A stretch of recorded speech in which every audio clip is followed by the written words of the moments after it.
Ketegangan antara Iran dan Israel kini berada pada titik kritis. Kedua negara tampaknya bersiap untuk menghadapi skenario paling buruk.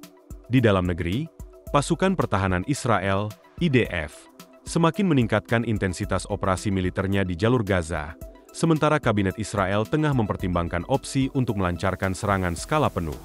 Dalam waktu dekat, para pejabat tinggi dari Israel dan Amerika Serikat dijadwalkan bertemu di Washington guna membahas langkah ke depan, menyusul kegagalan Hamas dalam respons tuntutan pembebasan para sandera. Kekacauan di Gaza diperburuk oleh aksi penjarahan atas bantuan kemanusiaan yang terus berulang. Di wilayah utara, kondisi keamanan memburuk secara drastis. Sekitar 5.000 perwira lapangan dan komandan senior telah dilumpuhkan, menciptakan kekosongan struktural di medan tempur. Amerika Serikat pun meningkatkan tekanan terhadap pemerintahan Lebanon dan tentaranya agar segera mengambil langkah konkret untuk melucuti persenjataan milisi Hizbullah. Di sisi lain, Iran dan poros Syiah mengalami kemunduran di Suriah, kehilangan akses jalur belakang strategis menuju kawasan Levant. Sementara itu, dari selatan, kelompok Houthi kembali meluncurkan rudal balistik ke wilayah Israel pada Selasa malam.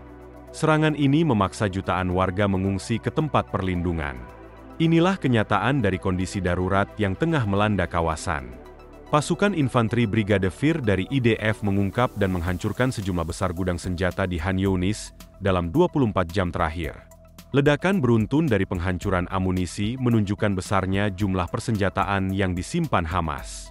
Pada saat yang sama, Hamas menjarah truk-truk bantuan dan menembaki warga sipil Gaza yang mencoba mendapatkan bantuan pangan dan kebutuhan dasar lainnya. Pemerintah Israel kini berada di titik kritis, mengevaluasi sejumlah skenario jika Hamas tetap menolak negosiasi terkait sandera. Salah satu pilihan yang dikaji adalah merebut seluruh wilayah Gaza atau mengepung bagian-bagian strategisnya. Di Rafah, persiapan untuk membangun zona kemanusiaan masih berlangsung. Meski penuh tantangan, IDF belum mengabaikan opsi ini. Di medan diplomasi, Perdana Menteri Inggris Keir Starmer menyatakan bahwa Inggris akan secara resmi mengakui negara Palestina paling cepat September, jika tidak ada perubahan signifikan di Gaza. Hamas merespon situasi dengan melontarkan pernyataan yang menuding langsung Presiden AS Donald Trump sebagai pembunuh. Situs Elisalanet bahkan mempublikasikan artikel khusus yang menuduh Trump memanipulasi opini publik setelah menyebut bahwa AS telah mengirimkan bantuan besar-besaran ke Gaza. Trump sendiri mengatakan bahwa kegagalan membebaskan sandera sepenuhnya adalah tanggung jawab Hamas, dan menyiratkan bahwa bila dirinya berada di posisi Israel, dia tahu langkah apa yang akan diambil. Sementara itu, The New York Times menerbitkan koreksi terhadap foto Muhammad El-Mutawak, seorang anak Palestina yang dijadikan simbol kelaparan. Belakangan diketahui bahwa kondisi fisik anak tersebut disebabkan oleh penyakit bawaan, bukan kelaparan akibat perang. Namun, citra tersebut terlanjur menyebar luas, menimbulkan tekanan internasional terhadap Israel. Tekanan juga datang ke Lebanon. AS semakin mendesak pemerintah Beirut untuk mengambil sikap resmi mengenai pelucutan senjata Hizbullah, sebelum dialog baru dimulai dan pasukan Israel ditarik dari wilayah selatan negara itu. Pemerintahan Trump bahkan mempertimbangkan untuk mencabut semua pembatasan terhadap tindakan militer Israel terhadap Hizbullah. Setengah tahun setelah kesepakatan gencatan senjata di Lebanon, Komando Utara Israel merilis laporan evaluasi. Mereka menyatakan bahwa musuh telah kehilangan banyak personel dan sumber daya, sementara moral tempur mereka sangat menurun, membuat mereka kesulitan melakukan serangan balik atau mempertahankan wilayah dari kekuatan-kekuatan regional. Sebelum lanjut, saya ucapkan selamat datang kembali di Akar Rumput. Inilah hari ke-663 sejak konflik dengan Hamas, Houthi di Yaman, milisi Syiah di Irak, dan berbagai kelompok lain yang berafiliasi dengan Korps Garda Revolusi Iran, pilar utama poros kekuatan yang kini tengah goyah di Timur Tengah. Kini mari kita kembali ke jalur Gaza. Brigade Golani dari Divisi ke-36 IDF beroperasi di wilayah Khan Younis, dan dalam 24 jam terakhir berhasil menemukan terowongan sepanjang 1 km dengan kedalaman 15 meter. Terowongan ini menyimpan berbagai senjata, dari AK-47, RPG, hingga bahan peledak, sebelum akhirnya dihancurkan sebagian besar. IDF juga menetralisir puluhan militan dan menghancurkan sejumlah infrastruktur militer milik Hamas, termasuk markas, senjata, pos pengamatan, hingga posisi peluncuran. Di selatan Khan Younis, Brigade Kir menemukan gudang senjata berisi granat, peluru, perlengkapan tempur, dan bahkan peralatan menyelam. Sementara itu, Divisi ke-98 memperluas operasi di bagian utara Gaza, di daerah Sajaya dan Zaytoun. Divisi ke-162 dan ke-99 IDF turut bergerak menghancurkan fasilitas teror bawah tanah maupun permukaan. Angkatan Udara juga melakukan serangan terhadap puluhan target dalam sehari terakhir, termasuk markas militan, terowongan tempur, dan titik peluncuran roket. Semua upaya ini merupakan bagian dari misi untuk meruntuhkan kekuatan Hamas dan mencegah korban jiwa di pihak Israel, baik sipil maupun militer.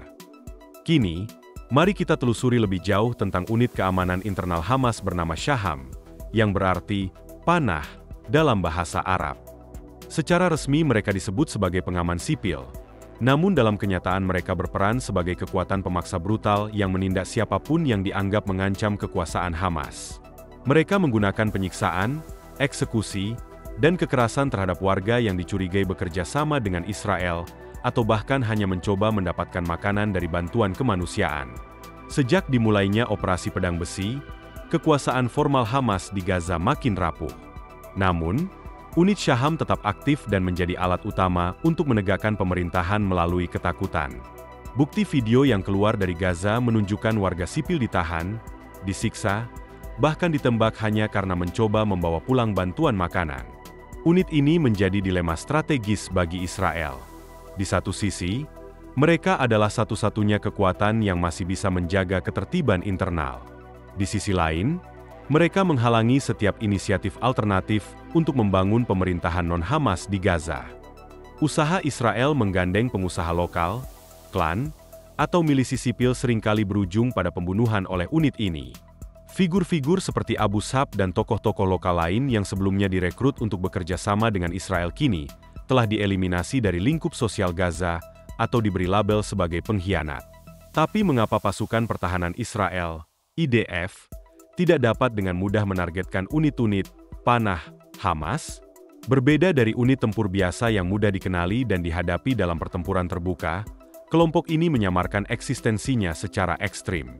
Mereka tidak beroperasi dari instalasi militer, melainkan berbaur di fasilitas sipil seperti kantor polisi, rumah ibadah, rumah sakit, bahkan kediaman warga biasa. Mereka mengenakan pakaian sipil dan tak memiliki kendaraan atau markas tetap, sehingga keberadaan mereka nyaris tak terlacak.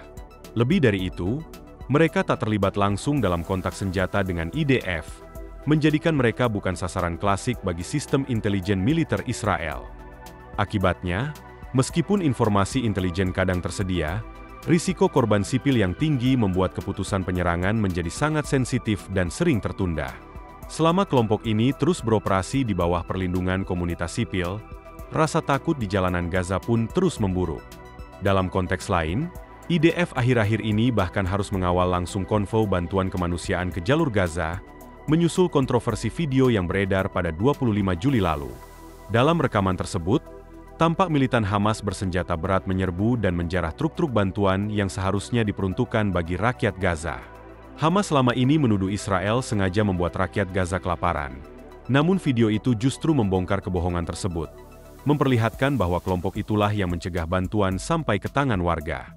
Meski demikian, PBB dan sejumlah negara barat tetap menyatakan tak menemukan bukti kuat bahwa Hamas mencuri bantuan. Ini menimbulkan pertanyaan besar.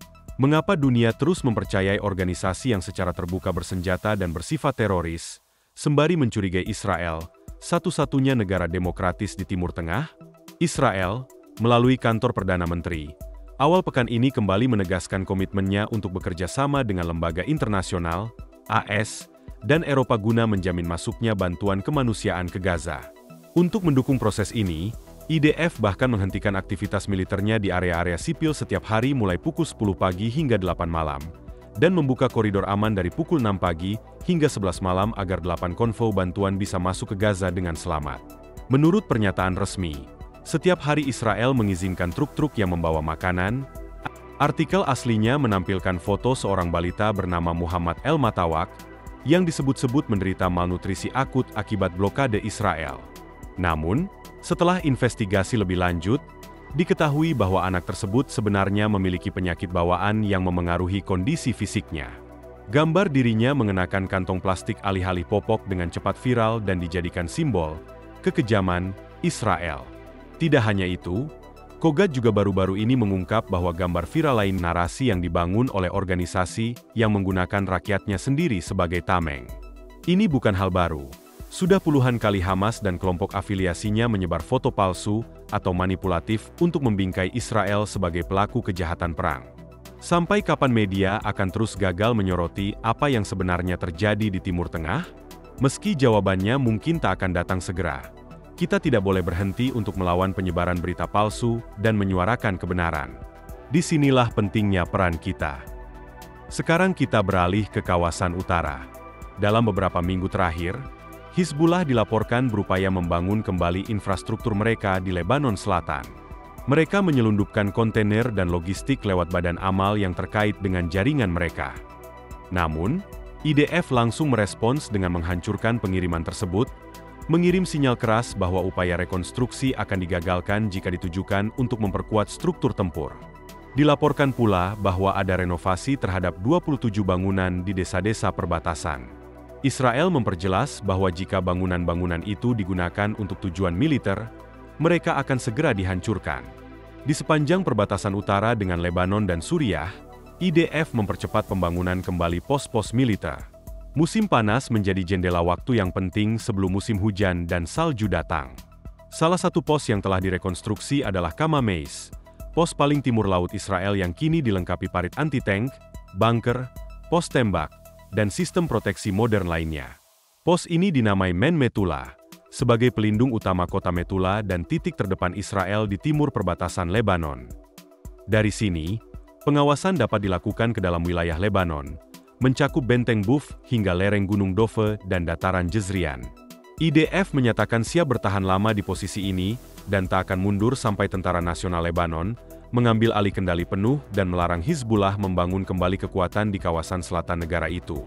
Amerika Serikat kini menekan pemerintah Lebanon untuk menyatakan secara terbuka rencana pelucutan Hizbullah sebelum pembicaraan tentang penarikan IDF dapat dilanjutkan.